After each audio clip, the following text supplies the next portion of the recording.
우리가 이제 계속해서 교회를 보면 교회의 특이한 점이 하나가 있습니다. 뭐냐면 교회들마다 이제 평신도들을 어떻게 개발하여서 그들과 어떻게 사역을 할까 하는 그러한 내용들입니다.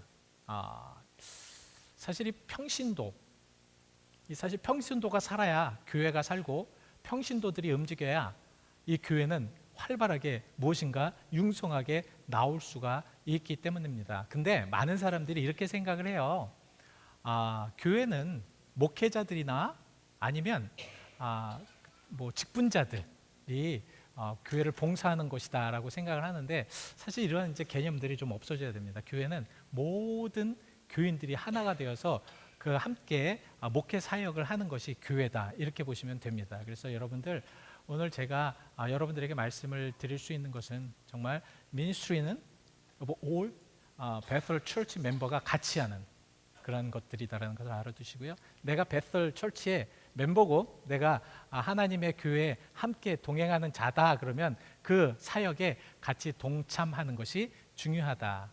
오늘은 그러한 것들을 깨닫고 또 알게 하기 위한 그러한 평신도 주일입니다. 이 평신도 주일은 그래서 우리가 다시 한번 내가 왜 신앙생활을 하며 또 어떤 모습으로 신앙생활하는 것이 옳은 것인가, 또 어떻게 해야 되는 것인가, 또 어떤 의미로 우리가 하는 것이 가장 좀 파워풀하고 퍼펙트하게 그렇게 할 수 있을까를 생각할 수 있는 그러한 날입니다. 그래서 여러분들 이제 특별하게 우리가 이제 평신도다, 그리고 성도다, 이것은 뭐 목사와 구별하기 위한 것이 아닙니다. 사실 이 목사는 그 하나님으로부터 말씀을 증거하고 또 성례를 주관하고 교회를 치리하는 그런 임무를 부여받아서 할 뿐이지, 우리가 같이 모두가 함께 할 수 있는 그런 것들을 마련하는 것도 이 목사의 의무다라고 이렇게 생각을 할 때에 우리는 정말 같이 함께 나갈 수 있는 것, 또 같이 함께 하나님의 영광을 위해서 함께 걸어갈 수 있는 것, 이것이 굉장히 중요하겠다 이런 생각을 가져봅니다. 그래서 이렇게 우리가 쉽게 그러면 어떤 방법으로 우리가 이해를 해야 되는데 어떻게 이해시킬까 제가 생각을 하다가, 이게 참 교회라는 의미를 가지고 그것을 설명해 드리면 많이 쉽게 이해가 될 수 있겠다 생각을 해서, 제가 이제 교회라는 의미를 가지고 여러분들에게 어떻게 그러면 이 성도라는, 이 평신도라는 것을 우리가 더 이해할 수 있을까, 그것이 무엇일까를 알 수 있을까를 우리가 알 수가 있습니다. 자, 교회.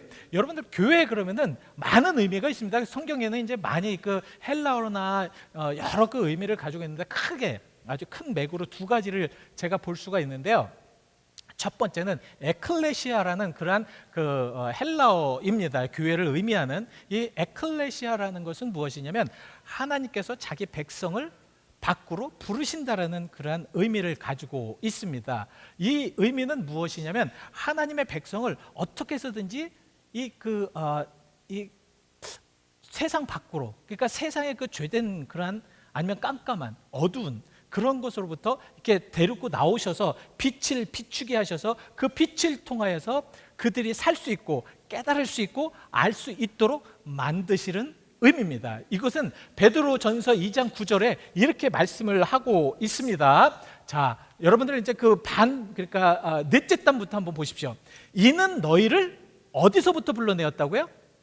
어두운 데서 불러내어 그의 기이한 빛에 들어가게 하신 그러한 이의 아름다운 덕을 선포하게 하려 합니다. 그러니까 우리를 어두운 데서 불러내어서 기이한 빛으로 들어가게 하시는 그것이 교회라는 것입니다. 그러니까 교회라는 것은 무엇이냐면, 이 교회는 정말로 하나님의 은혜를 받고 있는 그 성도들이 정말 어두운 곳, 아무것도 볼 수 없는 깜깜한 곳, 칠흑같이 내가 무엇을 하는지도 모를 정도의 그런 곳에서 불러내서 하나님의 빛을 비추게 하는 것이 교회다. 교회는 결국 여러분들을 알 수 있게 하고 여러분 자신을 깨달을 수 있게 하고 여러분들을 나는 어떠한 삶을 사는지를 알게 하는 것이 바로 교회고, 그러한 것을 깨닫게 하는 장본인이 바로 평신도라는 그러한 말씀입니다. 두 번째는 이 퀴리아콘이라는 그런 헬라어인데, 이 퀴리아콘이라는 것은 참 재미있는 그러한 의미를 가지고 있습니다. 주에 속한, 주에 속했다. 그러니까 모든 교회는 주에 속해야 되는, 하나님께 속해야 된다는, 속하지 아니하는 교회들은 온전하게 하나님의 말씀이나 하나님이 주시는 영적인 공급을 받을 수가 없다라는 의미죠. 이것을 예수님께서는 이제 요한복음 15장 5절 말씀에 이렇게 표현을 하고 있습니다. 나는 포도나무야 너희는 가지기 때문에 너희가 내 안에 거하고 내가 너희 안에 거하면 많은 열매를 맺을 수 있다. 그러니까 거하라는 것입니다. 그러니까 우리들의 모든 삶의 그 모든 것들은 belong to God, 하나님께 속하여져 있는, 하나님 안에 들어가 있는, 하나님을 통하여서 우리가 무엇인가 좀 그 영향력을 공급할 수 있는, 받을 수 있는 것들을 의미한다는 거지요. 그래서 이 교회라는 것은, 교회 안에 평신도라는 것은 어떤 분들이냐면, 여러분들 정말 어둡고 깜깜한 죄악된 모습, 죄악된 세상, 정말 어떻게 할 수도 없는 그러한 죄악된 모습 속에서 하나님께서 그들을 불러서 끄집어내셔서 밖으로 부르셔서 하나님의 빛을 비추게 하셔서 내가 예수님께 속하였구나, 나는 예수님의 사람이구나, 나는 살아계신 예수님을 믿으면서 정말 하나님께 큰 은혜 가운데 살아가고 있는 그런 사람들이구나라는 것을 깨닫게 되는 것입니다. 그래서 교회는요, 평신도가, 이런 평신도가 많이 필요합니다. 그 많이 필요한 이유가 무엇이냐면, 이런 분들이 교회에 오셔서 정말 자기가 생각하는, 자기가 원하는, 자기가 정말 믿는 그런 하나님을 마음껏 믿으면서 그 믿음을 가지고 행복해하는 그런 모습들이 보여져야 한다는 것입니다. 여러분 어떠세요? 우리 베델 식구 모두가 이렇게 예배를 드리면서 또 신앙생활하면서 여러분 이런 마음으로 드리십니까? 이런 마음이 되세요? 근데 이러한 현상이나 이런 모습으로 되어지는 모든 교회의 그 모습들은 어떻게 돼야 되느냐? 사도행전 2장 47절에 이렇게 표현을 하고 있습니다. 하나님을 찬미하며 하나님께 노래하며, 그죠? 하나님을 찬미하며 온 백성에게 칭송을 받으니, 온 백성에게 인정을 받았다는 겁니다. 그죠? 교회는요, 사실은 많은 백성들에게 사실은 인정을 받아야 됩니다. 교회는 교회로서의 모습으로 인정을 받아야 됩니다. 아름다운 교회의 모습으로 인정을 받아야 되고요, 그 모습 속에 우리가 잘 살아가야 된다는 것이죠. 이렇게 사는 이들이 모인 그런 교회는 융성할 수밖에 없고 구원이 날마다 이루어질 수밖에 없고요, 그 가운데 기쁨이 넘칠 수밖에 없다라는 말씀입니다.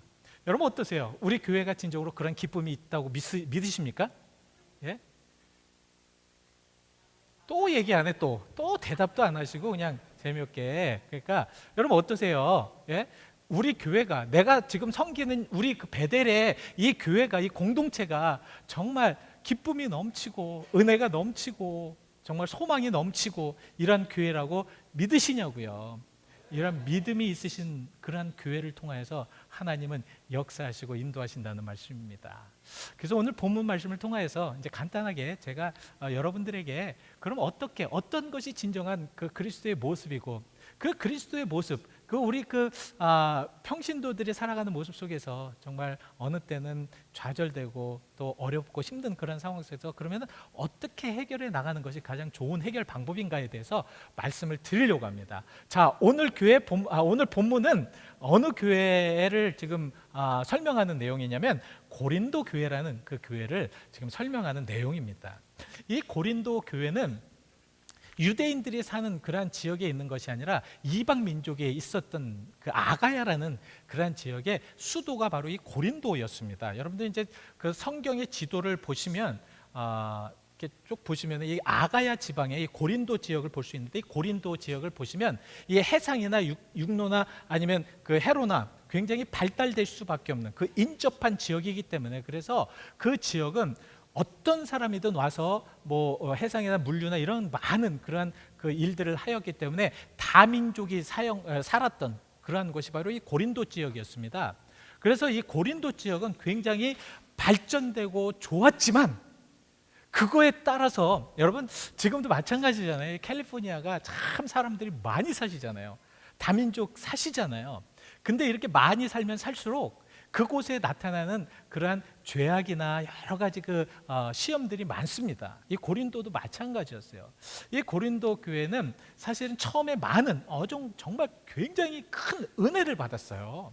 근데 그 은혜를 받았는데 그 은혜를 계속 가지고 간 것이 아니라 정말 이 자기들이 그동안 생활해 왔던 그 이방의 습성들, 이방 민족의 습성들, 이 습성들을 버리지 못하고 교회 안에서 계속해서 그것을 활동하면서 그것을 이용하여서 살았다라는 말씀입니다. 그래서 이 교회, 이 고린도 교회의 가장 정말 큰 문제는 무엇이냐면 바로 고린도전서 1장 11절에 이렇게 표현을 합니다. 내 형제들아, 근로에서 집에서 너희에게 내 말이 들리니 곧 너희 가운데 무엇이 있다는 것이라. 분쟁이 있었다는 것입니다. 아무래도 새로 믿고 또 많은 사람들이 이제 새롭게 다양하게 믿고 그곳에 이제 이방인들도 있었지만 또 그 헬라인도 있었고 또 유대인도 있었고 여러 가지 이제 민족들이 살기 때문에 자기들이 생각하는 것, 자기들이 주장하는 것 이런 것들로 인하여서 굉장히 서로가 이게 분열된 그런 모습 속에 살고 있었습니다. 이 분쟁 속에 살고 있었다는 거예요. 이 분쟁으로 자꾸 살고 있으니까 이게 지금 어떻게 된 상황이냐면 이제 어떤 상황 속에서 자기가 생각하고 자기가 믿는 것이 그것을 계속 주장하다 보니까 그곳에 이제 그룹이 생긴 겁니다. 서로가 많이 그룹이 생겼어요. 이 그룹이 생기다 보니까 서로 알력을 갖는 거예요. 그래서 내가 주장하는 것이 내가 이렇게 주장하는데 저 그룹이 주장하지 않으면 그곳에 서로 나뉠 수밖에 없는 그런 삶 속에서 살았던 것이 이 고린도 교회였습니다. 그래서 이 고린도 교회를 딱 듣자마자 아마 바울은 이렇게 생각했을 것입니다. 이 고린도 교회를 가장 먼저 해결할 수 있는 방법은 바로 이 모든 이들이 하나님 안에서 이 거룩한 자라는 그러한 말씀 안에 하나가 되는 것이 중요하겠다. 그래서 여러분들 고린도전서 1장 2절 말씀에 보면은 이런 말씀이 나옵니다. 고린도에 있는 하나님의 교회, 자, 하나님의 교회, 이 하나님의 교회라는 것은 고린도 교회에 있는 모든 평신도들이나 고린도 교회에 있는 많은 사람들을 이야기하는 것입니다. 그는 그 교회에 그리스도 예수 안에서 거룩하여지고 성도라 부르심을 받은 자들, 그러니까 예수 안에서 거룩한 자들, 성도라 부르심을 받은 자들이 바로 그곳에 있는 고린도 교회 성도들 너희라는 얘기입니다. 그러니까 먼저는 너희가 생각해야 될 것은 무엇이냐면 너희는 거룩한 백성이요, 거룩한 성도요, 거룩할 수밖에 없는 그런 모습에 그렇게 살 수밖에 없는 사람이라는 것을 주장하기 위해서 바울은 먼저 그들에게 너희는 거룩한 사람들이다, 하나님 앞에 거룩한 백성들이고 하나님의 교회에 함께 있는 자들이라고 이렇게 표현을 한 것입니다. 그럼에도 불구하고 계속해서 교회는 분열이 되었고 어려웠고 힘들었습니다. 그래서 그 교회의 가장 큰 또 문제는 바로 이 분쟁 속에서 자기가 생각할, 자기가 그 세례를 받았던, 정말 자기에게 세례를 주었던 이러한 것 참 허황되죠. 어떻게 이렇게 될 수 있을까? 그런데 사실은 이 교회 분쟁이나 사람의 분쟁이라는 것이 큰 이슈를 가지고 분쟁되는 것이 아니더라고요. 조그만 문제, 별것 아닌 것 같은 문제를 가지고 그때부터 분쟁이 시작이 되더라고요. 교회도 마찬가지고, 나는 게바에게 세례를 받았고, 나는 아볼로에게 세례를 받았고, 나는 바울에게 세례를 받았고, 그래서 서로가 이렇게 다 분리된 모습 속에서 그렇게 살아가고 있었습니다. 그래서 이 고린도전서 1장 12절에 보시면 그래서 그들은 이렇게 이야기합니다. 나는 바울에게, 나는 아볼로에게, 나는 게바에게, 나는 그리스도에게 속한 자라. 교회라는 것은 바로 주께 속하였고 하나님만 있으면 되고 하나님의 능력만 있으면 되고 하나님의 사랑만 있으면 되는데 자꾸 사람들이 자기를 자꾸 분열시키는 거예요. 분열시키는 거예요. 교회의 가장 위험한 것이 바로 이러는 것입니다. 분열. 어떤 상황 속에서 이 분열이라는 것은 사실 가장 위험한 것이 무엇이냐면 사람의 편이 되어버리는 거예요. 사실 교회는 사람 편이 아닙니다. 우리는 다 하나님에 속한 사람이고 하나님의 능력 안에 속한 사람들이기 때문에 그 가운데서 하나님의 역사하심을 뜻하면서 살아갈 수 있는 그러한 자들입니다. 그런데 우리가 그것을 잊어버리고 자꾸 분열되면 어떻게 되냐면 교회가 약화돼요. 교회가 약화된다는 것이 무슨 의미인지 아십니까? 교회가 약화된다. 고린도 교회요, 어떤 그 이단 사상, 그리고 고린도 교회의 그 음식 문제들, 이런 여러 가지 문제들이 있었어요. 사실은 이 대도시에 살다 보면 뜻하지 아니하는 여러 문제들이 있잖아요. 고린도 교회도 마찬가지였어요. 참 여러 문제들로 인해서 참 고통받았고 아팠어요. 근데 그것을 해결할 만한 그런 것이 없습니다. 근본이 없고, 그리고 정말 가장 중요한 것들을 잊어버리고 분열되어 있으면 굉장히 약화됩니다. 그래서 이단이 들어와도 뭐 손쓸 방법이 없는 거예요. 그리고 어떤 문제가 되어도 그 문제를 디스커션해도 그 디스커션에 어떤 결과를 가질 수 있는 그런 상황들이 하나도 없는 겁니다. 왜? 기준이 없으니까. 그러니까 자기가 생각하는 것이 기준이고 자기가 주장하는 것이 가장 좋은 것이고, 그러니까 물러설 수 없으니까 자꾸 이렇게 분열이 되니까 그 틈을 타서 자꾸 이 고린도 교회 이단 사상이 들어왔습니다. 그래서 그 이단 사상으로 인해서 많은 사람들이 굉장히 어려웠습니다. 그래서 교회가 정말 단단하고요, 교회가 강하고 교회가 굳건히 위해서는 하나가 돼야 됩니다. 근데 그렇게 하나가 되지 않고 자꾸 분열되기 시작하면 그것으로 인하여서 자꾸 이상한 문제나 이상한 여건들이 나타난다는 겁니다. 근데 더 큰 문제는 뭔지 아십니까? 여러분, 이렇게 분열되면 어떻게 된다고요? 해결하지 못합니다. 어떤 문제가 교회에 생기면 해결하지 못해요. 본인들이 해결하지 못. 하나가 되고 은혜로운 교회, 정말 하나, 모두가 하나가 될 수 있는 그런 교회는요, 사랑하잖아요. 저 사람이 잘못한 것 같아도 용서해 주잖아요. 그죠? 그리고 어떤 면에서 참 저러지 않았으면 좋겠었는데도 그래도 그냥 주님의 사랑으로 이렇게 보듬어 주지 않습니까? 그런데 분열이 있게 되면 조금만 것 가지고 서로 알력이 생기고 서로 네가 잘났다 내가 잘났다 했다가 그것이 결론이 안 되면 어떻게 됩니까? 결론이 안 되면 어떻게 돼요? 뭐냐면 세상의 법정으로 옮겨진다는 거예요.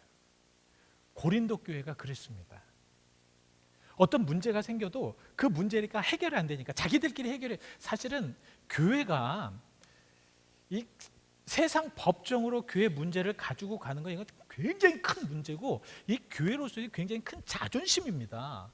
지금 한국에도요, 몇천 건이 지금 교회 그 법정에 계류되어 있는 문제들이 있다고 하는데, 저는 그런 말씀을 들으면서 아예 그런 교회들은 없는 게 낫다라는 생각을 해요.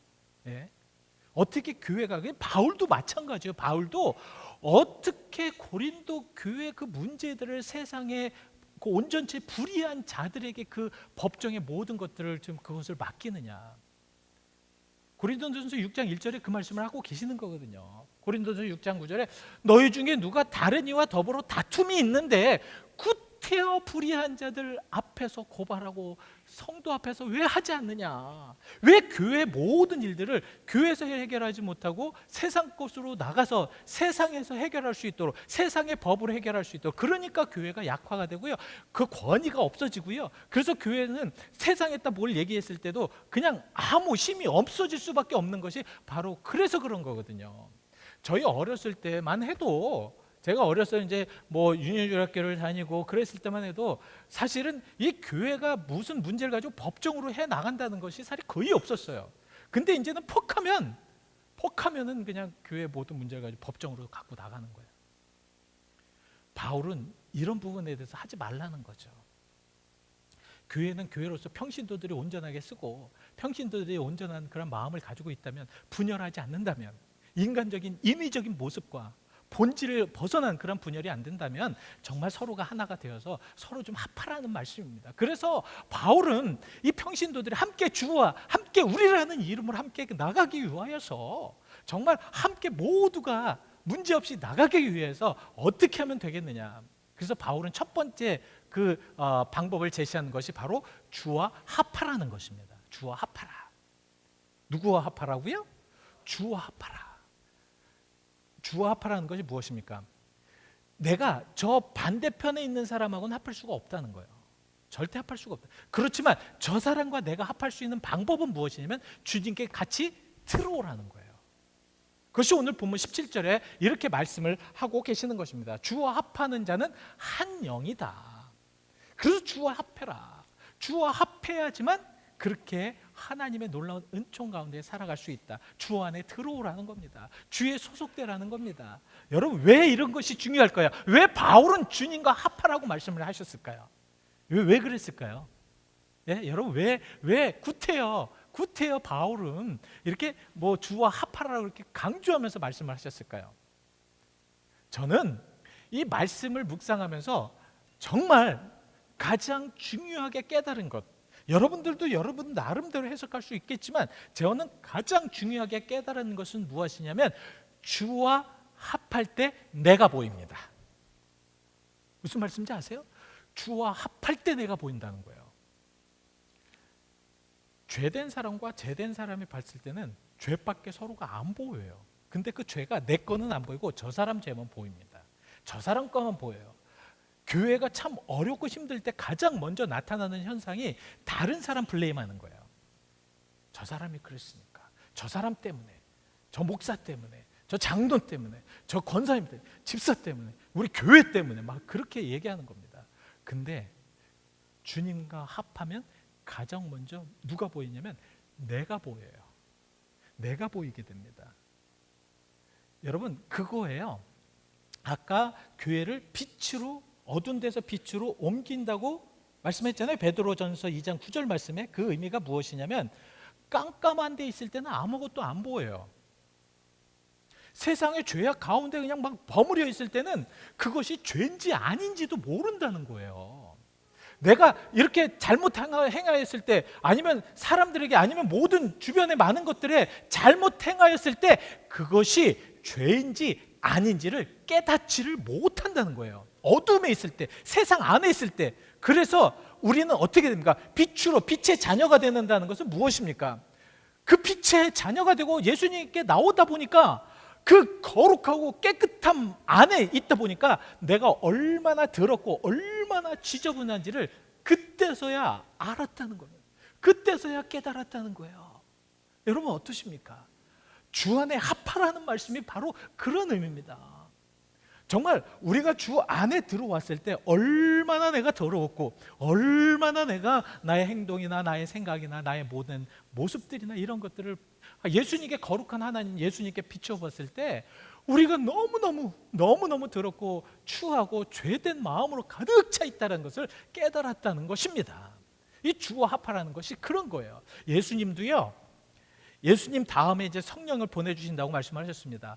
보혜사 성령이 왔을 때는 너희들의 모든 심판에, 또 너희들의 모든 죄악에, 너희들의 모든 것들을 다 깨닫고 알게 하실 것이다. 요한복음 16장 8절에 그래서 이렇게 말씀을 하고 있는 것입니다. 그가 와서라는 것은 바로 성령님께서는 바로 우리들의 죄에 대하여, 옳고 그름에 대하여, 심판에 대하여서 너희를 알게 하고 책망하고 그리고 깨닫게 하실 것이라는 말씀입니다. 그래서 우리는 어떻게 돼야 돼요? 그럼 우리는 어떻게 해야 돼요? 주님과 합하게 되면 우리들을 자꾸 느끼게 되잖아요. 깨닫게 되잖아요. 여러분, 교회 가장 큰 문제에 딱 맞닥뜨렸을 때 내 자신을 보면 그 문제가 해결됩니다. 왜냐하면 내가 가장 문제였다라는 것을 저 또한 알고 있기 때문에 그렇다는 거죠. 그렇기 때문에 주와 합하라는 것은 가장 먼저 하나님의 그 사랑 안에 거할 때, 또 모두가 우리들의 눈으로 내 자신을 바라볼 때, 그랬을 때 내 자신이 얼마나 어떤 사람인지를 깨달을 때 그를 알 수가 있다는 것이죠. 자, 두 번째는 오늘 본문에는 뭐라고 말씀을 하고 있냐면 너희가 성령의 전인 줄을 알아야 된다는 것입니다. 성령의 전. 19절 말씀에 그렇게 말씀을 하고 있죠. 오늘 본문 19절 말씀에 너희 몸은 너희가 하나님께 부름부터 받은 너희 가운데 이제 계신 성령의 전인 줄을 알지 못하느냐. 너희들은 성령의 전이라는 게 뭐예요? 성령의 전. 그 마음에 성령이 있다는 겁니다. 그 마음이 진짜 성령을 모신다는 거예요. 그 마음이 하나님을 모시고 산다는 겁니다. 하나님을 모시고 사는 이들에게는 그 나타나는 현상이 분명히 있을 수밖에 없다는 거죠. 여러분, 제 마음이 지금 상처를 많이 받았어요. 제 마음이 지금 너무너무 아파요. 그리고 마음이 부글부글 화가 나요. 그럼 저 표현이 어떻게 됐겠습니까? 예? 제 표현이 어떻게 될 것 같아요? 화가 나는 표현을 하겠죠? 예? 제가 지난주에도 말씀을 드렸잖아요. 사람들이 뭐는 행하는 것이나 아니면 말하는 것이나 아니면 행동하는 것은 이런 것을 보면 느껴진다고. 사람은 느낄 수밖에 없거든요. 그러니까 저 사람이 나한테 하는 그러한 것들이 다 느껴진다는 겁니다. 그리고 내가 바로 성령의 은혜 받고 성령의 전으로 마음에 하나님을 모시고 산다면 그것이 나타나야 된다는 거예요. 신앙은요, 여러분 참 신기해요. 신앙이라는 것은 나타나 보여집니다. 예수님도 그래서 그의 열매로 그들을 안다고 말씀을 하고 있는 거거든요. 저 사람이 진정으로 하나님을 믿는 사람이고 저 사람이 진정으로 하나님의 사람이라면 말이 아니라 행동을 통해서 나타내 보여질 수밖에 없다라는 말씀입니다. 그래서 진정으로 마음의 성령을 모신 사람은 성령의 열매가 나타날 수밖에 없다. 그래서 갈라디아서 5장 22절과 23절에 이 성령의 열매 9가지 열매에 대해서 말씀을 하고 있는데요. 우리 함께 같이 오랜만에 읽어보시죠. 시작! 오직 성령의 열매는 사랑과 희락과 화평과 오래 참음과 자비와 양성과 충성과 온유와 절제다. 자, 이 9가지 열매가 있는데요. 이 9가지 열매를 금할 사람이 아무도 없을 것이다. 성령의 열매를 가진 이들의 모습에는 세상에 어떤 것도 저런 것을 행할 때 금할 사람이 없다라는 겁니다. 하나님의 능력이기에, 하나님의 역사하심에 성령이 인도하시는 것이기 때문에 저것을 할 수 있는 자들은 아무도 없다라는 거죠. 그래서 성령의 전인 마음은 항상 청결과 정결과 성결을 유지하게 되어 있습니다. 깨끗함을 유지하게 되어 있다는 겁니다. 여러분, 하나님을 모신 마음에는 어떻게 되겠어요? 여러분, 분열이 있겠습니까? 아니면 정말 다툼이 있겠습니까? 근데 하나님을 모시지 못한 마음은 항상 무엇인가의 트집을 잡으려고 해요. 무엇인가 좀 기분이 나쁜 것을 좀 표현을 해야 돼요. 자꾸 그래서 사람의 상처를 주고 아픔을 줍니다. 그렇지만 하나님을 모신 마음은 깨끗하게 계속 유지가 된다는 거예요. 성결하게 유지가 된다는 거예요. 근데 이게 중요합니다. 여러분, 이게 중요한 이유가 제가 분명하게 말씀을 드릴게요. 자, 먼저 그러면은 출애굽기 28장 38절 먼저 우리가 읽어보실까요? 시작! 이 패를 아론의 이마에 두어 그가 이스라엘 자손이 거룩하게 드리는 성물과 관련된 죄책을 담당하게 하라. 그때가 아론의 이마에 늘 있었으므로 그 성물을 여호와께서 받으시게 되리라. 자, 무슨 말씀인지 이해가 안 되죠? 이해가 안 되셔야지 제가 필요한 거거든요. 이해가 되시면 제가 설명 안 해드립니다. 이해 안 되시죠? 이게 뭐냐면 하나님께서 이제 아론의 이마에 여호와께 성결이라는 팻말을 항상 두르고 다니라는 겁니다. 여호와께 성결, 깨끗함, 거룩함, 아주 깨끗한 모습, 이런 것을 항상 생각하면서 그렇게 살아가라는 거예요. 이스라엘 백성들은요, 그래서 그들은 항상 손에 그 성경 구절이나 이마에 하나님의 말씀이나 이런 것을 항상 붙이고 다녔습니다. 붙이고. 근데 그것이 이제 시간이 지날수록 매너리즘에 빠져가지고 이게 잘못되었지만 사실 하나님께서 원하시는 것은 무엇이냐면 항상 하나님의 말씀 안에 살아가라는 거예요. 하나님 말씀 가지고 살아가는 겁니다. 하나님의 말씀 가지고 살아가다 보니까 어떻게 돼요? 깨끗해지잖아요. 근데 중요한 것이 무엇인지 아십니까? 저렇게 하나님의 안에서 하나님의 말씀대로 깨끗하게 살아가는 이들에게는 무엇이라고 말씀을 하고 있냐면 그 성물을 누구께서 받게 되리라? 여호와께서 받으시게 되리라. 저는 여러분들에게 저 말씀을 드리고 싶은 거예요. 우리가 깨끗하고 깨끗함을 유지할 때에 하나님은 우리 하는 모든 것들을 받으십니다. 무슨 말씀인지 아시죠? 나의 삶이나 나의 기도나 내가 하는 모든 것들 하나님이 받으신다는 거예요. 그래서 우리는 하나님께 성결하고 우리의 마음을 깨끗하게 유지해야 되는 이유가 바로 그것입니다. 반대로 말하면 무엇이냐면 우리의 마음이 어둡고요, 우리의 마음이 죄악되고요, 우리의 마음이 온전치 못하면 이 예배도 하나님께서 받지 않으신다는 거예요. 그렇기 때문에 우리는 항상 깨끗함을 유지하고 은혜 받은 그 모습을 자꾸 유지하려고 노력하는 겁니다. 그렇게 해야지만 우리가 하나라는 이름으로 나아가게 될 줄 믿습니다. 자, 마지막으로 이제 결론을 맺으려고 그래요.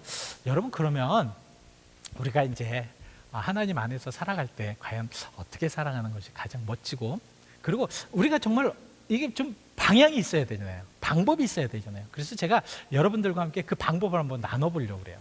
여러분들이 행했을 때 가장 먼저 여러분들은 이 행함이 나에게 유익이 되는가를 먼저 생각해 보셔야 됩니다. 유익이 되는가, 나한테 유익이 되는가, 이게 가장 중요한 거거든요. 사람은 항상 자기한테 유익이 되는 것에 관심을 갖게 되고, 자기한테 유익이 되는 것에 가장 먼저 무엇인가 하려고 하는 그런 습성이 있기 때문에 이것이 나에게 가장 유익이 되는가에 대한 것들을 생각해 보시고요. 두 번째는 내가 행한 것에 이웃에게 어떠한 영향력을 미치는가에 대해서 생각하셔야 됩니다. 우리는 이 부분을 너무 생각을 못해요. 너무나 생각을 못합니다. 그래서 나의 유익만 생각하고 이웃의 영향력에 대해서는 전혀 생각이 없기 때문에 분열되는 거거든요. 그러니까 여러분, 이것은 모두에게 다 마찬가지로 적용되어야 합니다. 자, 첫 번째 뭐라고요? 나에게, 이럴 때는 이제 컨닝하셔도 됩니다. 그래야지 여러분들, 그래서 저희가 주보에다 뒤에다 말씀을 드린 거거든요. 나에게 무엇이 유익이 되는가? 모든 행동이나 모든 삶이나 모든 여건 속에서 이것을 내가 행했을 때 이것이 나에게 유익이 되는가에 대해서 가장 먼저 생각해야 되고요. 그 유익이 내가 그것을 행했을 때, 그리고 그 사람들, 주변의 많은 이웃에게 어떠한 영향력이 되는가. 그리고 마지막으로 여러분들, 이것은 그냥 그 볼펜이 그냥 그 심이 다를 때까지 표시해야 될 내용이 무엇이냐면, 이 모든 것이 하나님의 기쁨이 되는가, 하나님의 기쁨이 되는가. 여러분, 우리는 하나님의 영광, 하나님의 기쁨을 위해서 살아가고 있습니다. 하나님께 기쁨을 주는 삶이라는 것은 하나님께서 함께하는 삶이기 때문에 우리 모든 삶이 정말 은혜롭고 우리들의 모든 삶이 기쁘고 행복할 수밖에 없습니다. 그래서 여러분들에게 거꾸로 말씀을 드리는 겁니다. 우리가 가장 먼저 모든 것이 다 하나님의 기쁨을 위하여서 그렇게 행한다면 이것은 우리들의 모습이고, 하나님은 또한 우리에게 기쁨을 얻기를 원하시는 겁니다. 시편 149편 4절에 이렇게 말씀을 하시는 겁니다. 여호와께서 자기 백성을 기뻐하시며, 자기 백성을 기뻐하시며, 여호와께서는 자기 백성을 기뻐하시는 거거든요. 하나님은 우리를 기뻐하십니다. 여러분, 한 분 한 분들 기뻐하십니다. 그러한 기쁨 속에 행할 때에 이웃에게 행하는 모든 영향력이 선하게 될 줄 믿습니다. 하나님을 기쁘게 하는 그런 삶 속에서 우리가 이웃과 대화할 때에 그 대함이 진정으로 은혜와 사랑으로 대하는 것이 될 줄 믿습니다. 하나님을 기쁘시지 못하게 하면 모든 것이 다 엉망이 되어버립니다. 하나님을 먼저 기쁘게 하고 이웃에 영향력을 미쳤을 때 나에게 주는 이익은요, 유익은 말하지 않아도 엄청나게 받을 수가 있습니다. 기억하시죠? 자, 그래서 이제 거꾸로 말씀을 드립니다. 자, 하나님의 뭐가 돼야 된다? 하나님의 뭐가? 기쁨이 돼야 된다. 그러면 그 기쁨이 주변의 모든 무엇을 미친다? 좋은 영향력을 미친다. 그 좋은 영향력은 모두가 나에게 유익이 된다. 기억하십시오. 그래서 한번 체크하시면서 한번 이번 주에는 그렇게 살아보십시오. 내가 이 삶에 하나님의 기쁨이 되었는가? 그러면 주변 사람들에게 좋은 영향력을 미쳤는가? 만약에 내가 하나님을 기쁘게 하는데 주변 사람들에게 영향력이 좋지 않다, 그거는 다시 하나님께 올라가 봐야 됩니다. 다시 거꾸로 올라가셔서 내가 기쁘게 해드리고 그 다음에 좋은 영향력이 됐는가? 그 좋은 영향력을 하면 내게 유익이 되는데, 내게 유익이 되는 것이 어떻게 나타나냐면 나의 삶이 에너제틱하게 됩니다. 그러니까 무엇인가 막 그냥 막 마음에 항상 쿵쿵 뛰어요. 쿵쿵 뛰어요. 그리고 즐겁고 평화롭습니다. 좋아요. 이렇게 돼야 됩니다. 삶에 여러분들 혹시 지금 이 시간 막 그냥 어깨 축 처지고, 아 정말 재미없다, 아 정말 이거 참 어렵다, 힘들다, 이렇게 살아가시는 분 다시 거꾸로 올라가시기 바랍니다. 내가 지금 하나님께 기쁨이 되고 있는가? 한번 체크해 보시기 바랍니다. 혼자만 한 분만 아멘 하시고 그 외에는 이제 안 하신다고 끝까지 버티시는데, 예, 그렇게 해 보십시오. 예, 제가 이제 다음 주에 꼭 한번 또 시험을 내겠습니다. 예, 우리 잠시 함께 묵상하시죠.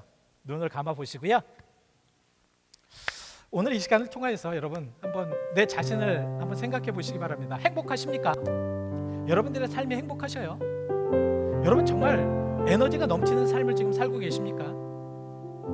비록 내가 육신이 연약하여도 나의 삶은 어딘가 모르게 자꾸 막 힘이 나야 됩니다. 내가 비록 모든 사람, 세상 사람들처럼 힘들고 고통 속에 살고 직장 문제나 사업 문제나 자녀 문제나 여러 가지 문제가 있다고 하여도 나의 마음에는 지금 기쁨이 넘쳐야 합니다. 왜? 내가 지금 하나님의 기쁨이 되고 하나님이 주시는 그 기쁨을 내 마음속에 담고 있기 때문에 그렇다라는 것이죠. 우리 함께 기도하실 때 여러분들의 자신을 놓고 한번 기도해 보시기 바랍니다. 하나님, 나는 누구입니까? 나는 정말 우리라는 이름으로 이 베델에 와서 함께 나누며 함께 하나님의 그 영광된 모습으로 나갈 수 있는 힘찬 주님의 사람이 될 수 있겠습니까? 우리 함께 기도하면서 여러분들의 자녀가, 여러분들의 문제가, 여러분들 주변에 있는 모든 것들이 정말로 다 아름답게 보여지기 위하여서는 하나님이 기쁨이 되게 해달라고 우리 잠시 함께 기도하시겠습니다. 사랑과 은혜의 하나님 감사합니다. 오늘 아버지 하나님 진정으로 아버지 하나님 귀한 말씀을 우리가 받았습니다. 이 말씀 속에 진정으로 우리가 하나님의 은혜 아버지 하나님 꼭 붙들고 갈 수 있도록 살아갈 수 있도록 인도하옵소서. 세상은 광야와 같기 때문에 참 어렵고 힘듭니다. 우리가 어떻게 살아야 될지, 무엇을 위해서 살아가야 될지, 어떤 목표로 살아가야 될지 정말 아무도 모르는 이 깜깜한 이 세대에, 흑암 같은 이 세대에도 우리에게 빛을 주셔서 우리를 깨닫게 하시고 알게 하셨사오니 하나님이 우리로 하여금 진정으로 하나님을 의지하며 나아갈 수 있도록 인도하시옵시고 역사하실 줄 믿습니다. 하나님, 우리 사랑하는 베델 식구들 하나가 되어서 정말 한 몸이 되어서 하나님을 향해서 나아갈 수 있도록 도와주시옵소서. 우리들의 이기적인 것, 우리들의 주장, 아버지는 어떤 때는 우리가 버릴 때에 그랬을 때 하나님이 주시는 그 은혜를 체험할 수 있을 줄 믿사오니 하나님 그렇게 축복하여 주시옵소서. 하나님 감사합니다. 우리 사랑하는 베델 식구 여기에 모였습니다. 주의 시간에 살아계신 영을 저들에게 부어 주시옵소서. 저들이 기쁘고 행복할 수 있는 마음을 허락하옵소서. 이 악한 세상에서도 정말로 저렇게 아름다운 그리스도인이 있고 저렇게 멋지게 사는 그리스도인이 있고 저렇게 우리를 정말 용서하면서 또 우리를 이해하면서 우리에게 용기를 주는 그리스도인이 있다는 것을 많은 사람들이 알며 살아갈 수 있도록 주여 우리에게 이곳에서 함께 하나님의 은혜를 체험하며 저 세상으로 나갈 수 있도록 축복하여 주실 줄 믿습니다. 저들을 보며 하나님을 발견하게 하시고 저들을 보며 위로받게 하시며 저들을 보며 사랑을 느끼게 하시옵시고 저들을 보며 진정으로 하나님의 기쁨의 모습이 무엇인가를 본이 될 수 있는 모습이 보여지게 하옵소서. 예수 그리스도의 이름 받들어 기도하였습니다. 아멘.